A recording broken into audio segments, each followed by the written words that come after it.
Pada tahun 2023, dia telah pergi ke Thailand untuk menjadi pembekal ataupun distribute kan barang herba lah. Dalam Chinese punya community ni dia banyak makan barang herba kesihatan. So, dia pergi di sana dan kemudian dia ditipu. Akhirnya dia dibawa masuk melalui Mesot dan masuk ke Myanmar. Sampai di Myanmar, dia masuk ke New Taichung ataupun kita panggil Taichung baru. Di sana dia duduk sana setahun lebih. Kemudian di sana dia dipaksa untuk menjadi scammer lah macam biasa. Penderaan yang dia lalui, ada yang sampai ke tahap dia dipukul dan dia tidak dapat menerima rawatan. Apabila tak dapat terima rawatan, kaki dia tu sakit dan dia dibawa berjumpa dengan doktor potong tanpa ada bius dia punya jari kaki. Dia dikurut, dia tak dia kena berdiri, diikat tangan dia selama 3 hari, dikurung dalam bilik gelap apabila tak sampai target, dan kemudian dijual pula di satu tempat yang baru, Chinsong. Sampai saja di Chinsong, dia dah tak tahan, jadi dia telah cuba untuk mencari jalan balik tapi tak dapat balik. Dia telah buat satu video di kawasan Chinsong tu dan memberikan kepada Andrew.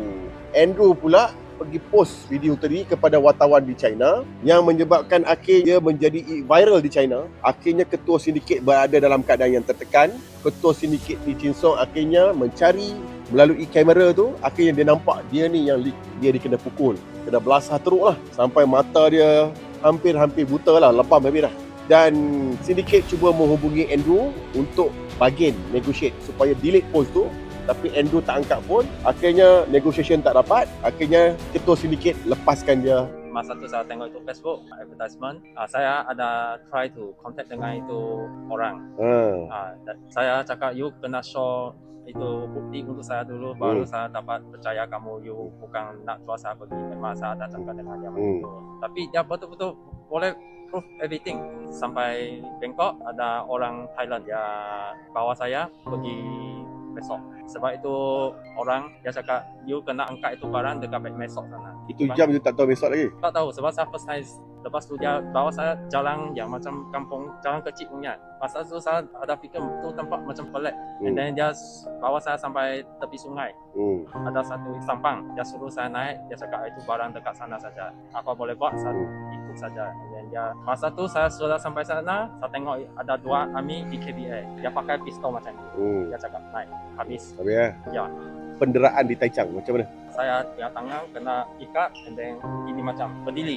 Langsung tak boleh duduk, semua tak boleh apa. Di rumah kencing ke apa-apa semua. Dalam keadaan berdiri? Ya. Tidur pun berdiri ya? Tak boleh tidur. Dia tengok kamu. Dia punya kepala macam tu sikit saja. Dia pakai tu electric shock kamu. Dan dia saya jatuh lah. Dan dia pakai kaki tendang saya punya mata kiri. Sikit lagi saya pun mau tas. Saya masa tu ada ambil gambar seng bagi kakak saya tengok. Biasa kalau tak ada achieve target, dia pakai itu rotan saya belakang. Saya belakang sini semua masih ada sikit itu. Sebelum pukul saya, dia pakai itu plastik hitam. Tutup saya kepala. Plastik sampah? Ya. And then 6-7 macam tu security pakai itu baseball punya itu. Oh, saya. Gila. Ya, sampai saya punya sini pecah. Oh, parut tu? Oh, ya betul. Sini pecah, kaki itu pecah, and then saya punya jari kaki. Mula-mula saya ingat, mungkin sikit saja cedera tak apa. Selepas 2-3 hari makin infection lah.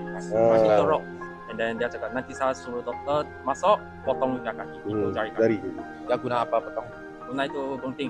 Itu gunting bukan itu untuk yang medical guntingnya. Bukan. Biasa punya gunting. Itu macam budak pakai punya itu gunting. Sekolah punya gunting. Ya, itu kecil-kecil punya. Dia pakai itu gunting saya. And then tak ada ubat lah. Tak ada ubat, dia terus potong. Oh iya. Masa tu saya keluar dari bila gelap, saya sudah kurus 30 kilo. 30 kilo terus? Ya, betul.